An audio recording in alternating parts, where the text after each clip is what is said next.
Each day, more and more people are listening to music on Spotify, and that's also true for podcasts. Next time you're on the Spotify app, make sure to follow Thrive Loud with Lou Diamond. Enjoy listening to Lou, his incredible guests, and all of the amazing episodes. Listen, follow, and share. Thrive Loud on Spotify.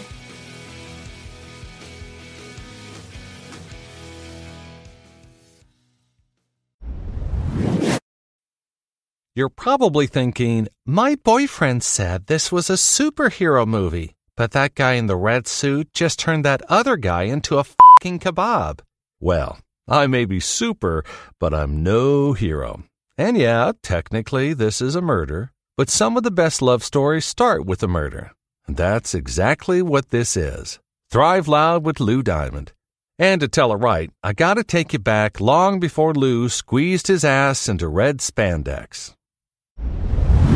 Hey, Thrive Out listeners, Lou Diamond here. Hope you're doing spectacular and enjoying the month of November 2020. At the time of this recording, it's election day, but we held off on posting a bunch of items because we have no idea what's going to happen on election day, and we know that social media tends to get a little crowded at this time of year, especially in a presidential election. So hopefully we're moving onward and upward. Okay, so this is a pull from the Thrive Loud Live episodes that we do on LinkedIn and YouTube. This is a conversation with speaker, photographer, rock star, and a man who has really pivoted his career amidst COVID-19 in 2020 and had to come through surviving COVID-19 as he actually had it earlier this year. And we'll talk a little bit about that. So you'll love my conversation with my very good friend, John DeMato, who's inspiring to all. So enjoy, sit back, listen, and capture the moment here with my conversation with John DeMato, pulled from a Thrive Loud Live episode earlier in October. Get ready to Thrive Loud with Lou Diamond. Welcome, everyone, to a special episode of Thrive Loud with Lou Diamond, connecting you to the most inspiring and amazing people that are thriving each and every day. I'm your host, Lou Diamond, and today on Thrive Loud, and for those that are on LinkedIn Live and YouTube Live, we get to reconnect with a persuasive visual storytelling guru, a lifestyle portrait event and virtual photographer, a man that's owns New York City, and whenever you see him, you know, the only thing that comes to mind is, yeah, absolutely, because he makes people look incredible. And I'm excited to have him here today. John DeMato, welcome back to Thrive Loud. How are you, my friend? Mr. Diamond, it's a pleasure and honor to grace the screen with you at the same time. So thank you for having me. I am very excited to have you here for a couple of reasons. One, there's an interesting story within a story that happened in this crazy year of COVID, and I want to run that through our listeners to bring people up to speed. But for those who follow yours truly in social media or in any of the events that we've done this year and in previous years, if you've seen an image of me, the odds are that it is this gentleman right here who's actually taken that picture. Captured that image, and anyone that can make me look good, we have to highlight every now and then. So I want to do a little rewind, John, and go back to the beginning of the year, because I actually looked it up. We did an event actually in New York in January. You just captured some shots of me speaking at an event, right. And then and that's where the year started off. And why don't you share a little bit about where you were leading up to the shutdown and COVID?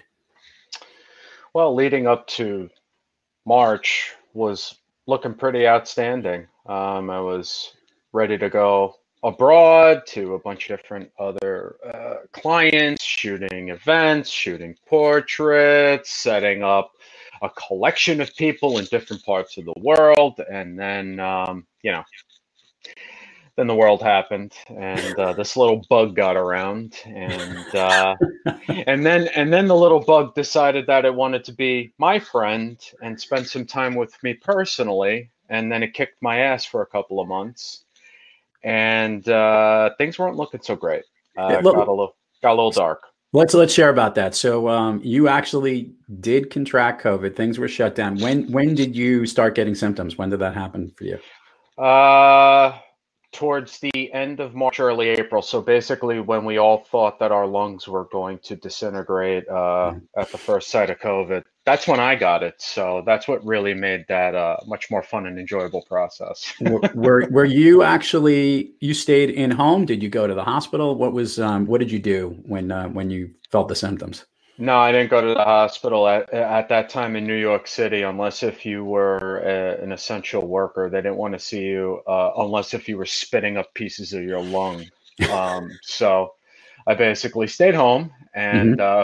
proceeded to freak out for quite some time. And fortunately, I'm lucky enough to have a lot of really good friends and family who checked in on me all the time, and that definitely helped me get off the ledge. So, John, and I'll go back to this. How long were you symptomatic and what was the window of time that you were going through COVID? Like it was two Oh, weeks, 3 weeks, or maybe even longer?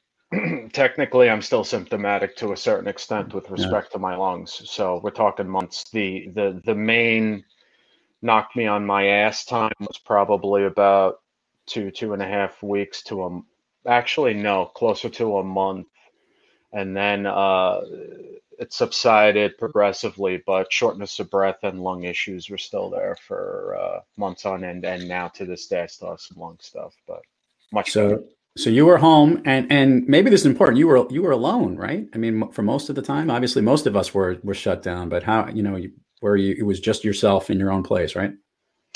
Me and my money tree and my cameras, and that's Right. we pretty much camped out every night and just talked to each other. It was very fun. Which is hard, by the way. Like, I mean, I think about that. There's one part about this thing that changed a lot of things. And look, everything was going pretty berserk, and your world was changing, and and a lot of worlds were changing. As a speaker, both of us who speak recognize that there's a lot of challenges that our worlds were changing. There were no more live events. Yeah, there were not a lot of places for you to go fly and go take pictures of. Uh, then what happened? You made kind of a little bit of a switch in what you do each day. Well, I was presented an opportunity that I didn't know was an opportunity, basically. Um, we met it through the National Speakers Association, the New York City chapter, and in April, early April, they put on a virtual event, and I was still feeling it at that time, but I wanted to just see some familiar faces because, yeah, there was a lot of loneliness going on in my world. So checked in, was watching it, literally sitting in this chair, but it was more like this, and I'm just like this because I had no energy. And the program started, and my camera is sitting on the floor over here in my office, and I looked over. I'm like, you know what? Let me just pick it up and do something. I really wanted to feel useful. I wanted to feel like I was doing something. I needed the creative outlet, so I just started literally just slumped in the chair, shooting the screen, looked at the camera back of it, looking at the photos, I realized there was something there, Yeah. and that one little scenario, I posted about it the next day, tagged everybody that was in the photos, and that basically started a new revenue stream for me. Let's talk about that because this was fascinating because I remembered we saw the images and I'll be honest, I had never actually seen uh, a virtual Zoom meeting for which is what that was captured the way you did it. So there were two things that were going on. One, you were capturing a live event in a traditional way on camera, but then you actually did something unique in each one of the ways you were changing the way the screen viewed. You were taking background shots of that. Share with the listeners just even that initial experience because it was quite interesting to the eye. Well, the long and short of it is if I just shot this shot straight on every single time, regardless, not changing the screen, and it could be different faces, but that gets boring. So I put on my thinking cap and I treated this whole scenario in the same way that I shoot live events, the same way I shoot brand lifestyle portraits. It's like, how do we make this interesting? You make it interesting by changing the angles, by changing the background, by changing the location, by changing the vantage point at which I'm shooting, high, low, from the side, here, there, and of course, capturing different expressions. Because at the end of the day, regardless of whether your face is on a screen, it's on a stage in front of 1,000 people, or it's sitting at a table, working on a laptop during a lifestyle portrait, the whole point is to capture the expression on your face, because it's the emotion that you're evoking in these photos that captures people's attention, that draws them in, that gives them the opportunity to qualify your personality, get a chance to know who you are. So that's what I did. So let's share with the listeners. So obviously you did this. I caught eyes to this, as did some other speakers and other presenters. And then what did you end up creating? You talked about a new revenue stream, but talk about how you would actually execute your line of work from the chair you're in right now. Honestly, the way that it started was simply based off of the fact that I'm fortunate enough to be within a community of people that saw the need, and that they are familiar with my other work, and they simply went ahead and promoted it by sharing the work. And it literally was built off the backs of the relationships that I had already developed over the past 3.5 years, working with speakers and consultants and other expert-based business owners. So let's walk through this, because I'll share my experience. I had a few virtual live events exactly like this right now. To anyone that's watching live, or that it's catching this on YouTube afterwards, you can see, an event like this. And many times I was speaking, or maybe there's just one other person on screen, might have been a webinar, and you started capturing these images, and not only doing it for regular virtual presentations, you did it for more events that were being online. You want to share some of the different things that you actually were getting hired to actually capture? I've seen, I don't know, I've probably done, I think, about 134 of these as of this morning. Wow. And I've shot game shows. Yesterday, I shot someone doing a cooking presentation. That was a first. Yeah, she used a regular camera on the laptop plus a secondary camera to show the food cooking. So that was interesting. But I've done that. I've done game shows. Award ceremonies. I did a speaker's mother's 96th birthday party virtually. But back more businessy stuff. I've done 5-day summits, 3-day summits, intensives, all kinds of stuff. But it speaks to the larger point here, which is our worlds are this screen. And as a result, the way in which you relate this experience to your audience is through the videos that you put out there to promote it, as well as the photographs, so that they get a true sense of actually what it is that it's going to be like with that experience. Thrive Lab listeners and viewers need to hear this aspect of it. When we had our 500th episode, we did a special episode. It was a live video, just like we did right here. I had 5 other guests with myself, and John was on as well and capturing this. And I could legitimately tell you the content from this has been incredible. Just the capturing each of the images, there's a lot of laughter. And we've been using these assets in a whole slew of ways. And that's actually what I want to hit you with. How have people been utilizing the content you've been generating for them? Because it's not just capturing the moment. You're doing it in a way that's really extending people's brands. Yeah. Well, I have seen, let me see. So we have obviously the landing page for your website, right? So we have that. We have social media posts as well, blog thumbnails. People have used the images for sizzle reels to promote their upcoming intensives and summits. People have also used it for their speaker reels. People have also used, which is always fun when I don't know that this is going to happen, but I'll shoot a presenter and I've worked with them before, and then they use the same image from the last time in one of their slides, which is also great. The reality is these photos can be used everywhere. And one of the things that that I have been impressing upon my clients is you don't just need to use virtual photography simply to promote virtual services. Because at the end of the day, photos create an emotional connection regardless. Your expressions, everything I mentioned before about the expression, all of that stuff is relevant and valid for any story that you want to share. And as of right now, this is the primary method for which you are sharing your expertise, your frameworks, your intellectual property. So use these photos in the same manner in which you use live event photos and branded lifestyle portrait photography. No, it's great, and it's really interesting because I'm with you. I hate using the word pivot because that's not what this is. This is just like an add-on to all the things that you're doing. Can't use the P word. Can't use the P word. The question I was going to ask though is, all right, so things are slowly starting to come back to real life. I know you and I live in the New York area, so it's yeah, absolutely, pun intended, a ridiculous time right now here. It's, some spike picking up here as flu season begins. Yeah.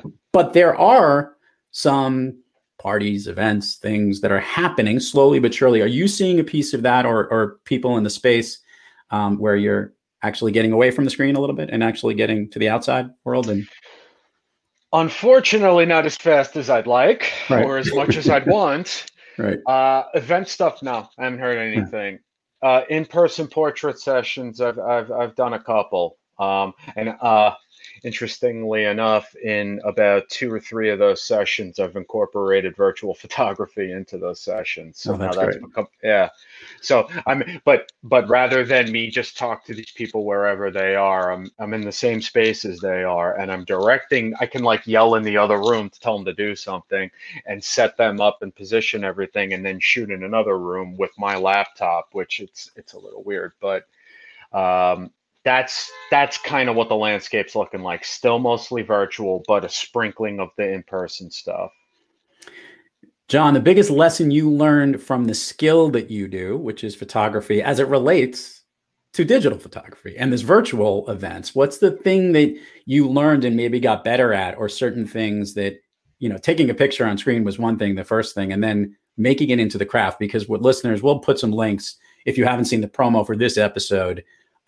This is not your regular everyday just snap a picture of it. So what were some of maybe the tricks of the trade that you can share with the listeners, or anyone who's got a photography buff in them, if you would? Yeah. Well, the first step is always about the person in front of the camera, and the ability to relate to those people, and to, first of all, when you're working with someone on a screen, at the beginning, it was ridiculously weird and complicated. Yeah. So over the first couple, I started to get a vibe for, first of all, the mirroring thing where everything left is right and right is left. So I had to work that out. So I had to work out a whole new way of, it's weird. Yeah. And I also became an interior decorator for people because I've had to fix their backgrounds because, That's so true. And I've also had to put people on parole because they look like they were in the witness protection program with no lighting on their face. Right. So basically, one of the lessons is actually a reignition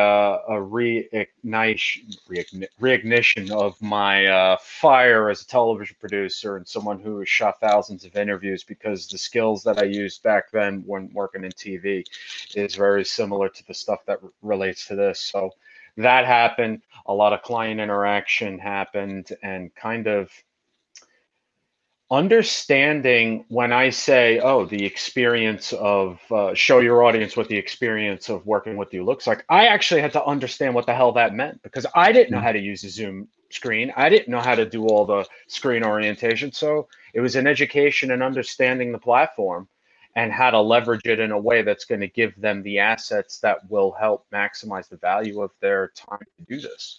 Yeah, it was really cool, actually. And one of the presentations I saw your output from, this was not mine, this was another speaker. You actually captured a view that I didn't even know existed. It incorporated, I think you had changed the dimensions of the speaker speaking and maybe even the content that they had. And, there was like a slider, which I'm very comfortable with now. But at the first time I had seen it, I remembered saying, how did he make them look so small? How did he isolate this? It was actually really fun from the other side of that, someone who does virtual presentations, to see this level of content that you've done, like change the aspect of it. Yeah. Yeah. Well, again, it goes back to the same thing before. The reason why I'm not shooting this is because it's boring. And Right. when you're able to create that variety, but it's not just about creating that visual variety. It's also about capturing things at the right time and when to switch. Right.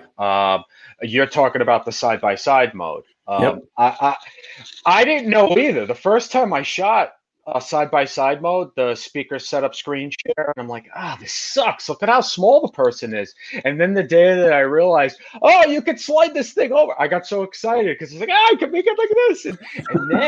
And then to be able to take the side-by-side mode and then do the flip so that the slide is full screen and then flip back so you can get then full. It's like that's. And then you could do gallery mode with side-by-side. That was a whole other.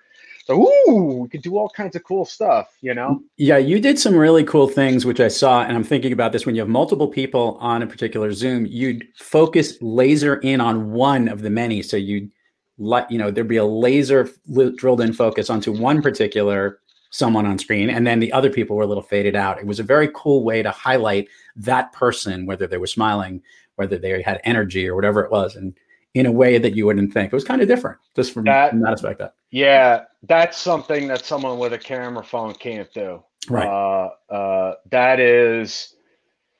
That's angling and a lens, and that's very, very in the weeds. But long story short, it's a great way for speakers to highlight the fact that they speak in large rooms without seeing the faces and make it all about the person. Especially one of the reasons why I came up with that angle thing where you could just blow everybody else kind of out of focus, but tell that it's a person, is because a lot of the people that are in your audiences are presenting themselves in a really crappy way. It just looks terrible, like they're shooting up the nose or whatever. And we want to see that there's a human being there, but we don't want to see how bad they look on camera. So that was one of my things. And then it became a staple as a way to really highlight the expert that I'm there to photograph. Have you developed a prep to help the people who you're working with to say, hey, listen, before you go do this, these are the things that I need you to do on your end. Talk about what you're doing with someone who's actually going to engage with you that wants to use you for a virtual event. Yeah, the first thing to focus on is there's a litany of questions actually, and I just kind of find out where they are with their business, what they speak about, what does a typical audience look like? Because whether we're shooting an actual event or a staged event, we want these photos to be bigger than just that one thing. So the way that we ensure variety is, if we're staging it, then we focus on, I let them know that we need to, have a lot of outfit changes on standby. But if it's a real thing, even if it is just one outfit, the way that we can get that variety is, do you engage them in the chat? Ask them to engage in the chat box. Do you have slides? Do you do a whiteboard? Do you have a flip chart? Do you have physical things in the background? Do you stand and sit? What does your space look like? Do you have lighting? How does all of that work? So I'm going through all the prep stuff to kind of figure out what they need, where they're at right now, what they're working with, and ultimately what they plan to do with this stuff. Because, if you just need like 2 photos for a landing page and then you're not planning on doing a strategy, we don't need to go crazy with it. We just need to get what you need. And that's how we sort all that out at the very beginning. In a gazillion years, would you have ever thought this would be an aspect of the business of what you do? I can't believe that I shoot a damn screen in my apartment. It's ridiculous. It's like, I don't know how, and it's funny, during our branded lifestyle portrait shoot, remember that shot that I got when we were behind the thing and there was all those people? I was like, it's kind of interesting. I never really thought about it. And that was really it. And then when I would shoot clients who did Zoom stuff, it was always I'm in the room, I'm shooting you set up, I'm shooting you speaking to the screen, and that's it. Now that it's this, but it makes sense though. It's like one of those, why the hell didn't I think of that already? Well, I think what's really good, and this is important for the listeners or the viewers, this is what you have to understand, is for business professionals, if you're a senior leader in your company and you want to demonstrate your leadership views and speaking to your people or meeting with your people, these are stuff that you would bring a photographer in to show you on site, in person. But so much of what we're doing right now is this virtual way that it seems so obvious today, but capturing all of this is essential. Even that stuff you talked about before COVID hit, you were taking pictures of people working behind a screen because that's what we're doing all day long. Yeah. And showing that aspect of that interaction is huge. And it's important. The spirit of connecting. This has been the bridge for us to actually get this is as close as we can get between this piece of glass here. And the fact that you've actually been able to not only capture this moment, but also make it engaging, capture these people with their energy, their smile, during this time, really when people kind of need it. So there's a little bit of a sense of appreciation that others might not know about, that people like you are actually capturing this unique time moment and making it effective for yourself and for others as well. Yeah. As I said at the very beginning, when, during that national speakers meeting, I just wanted to feel useful, quite frankly. Well, you've been more than useful. That's for certain for many people here. And we'll make sure to give all the notes here. We're going to do something a little different with you today, John, because you were a guest on the program way back when. We probably had a movie related question. But now you get to go down what we call the Thrive Loud Fun Street. So this is fun, where I get to ask you. It's kind of like the speed round of Family Feud. The first thing that comes to your mind that makes you feel good. I just haven't surveyed 100 people. I'm only surveying you. Is that fair enough? Yeah, that's fine. Okay.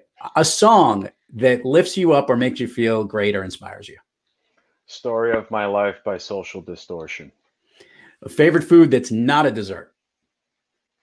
Eggs. Favorite dessert. I don't eat dessert anymore. Oh, nope, not true. Peanuts. Okay. An activity you wish you did more of. Shoot photos for fun. An activity you wish you did less of.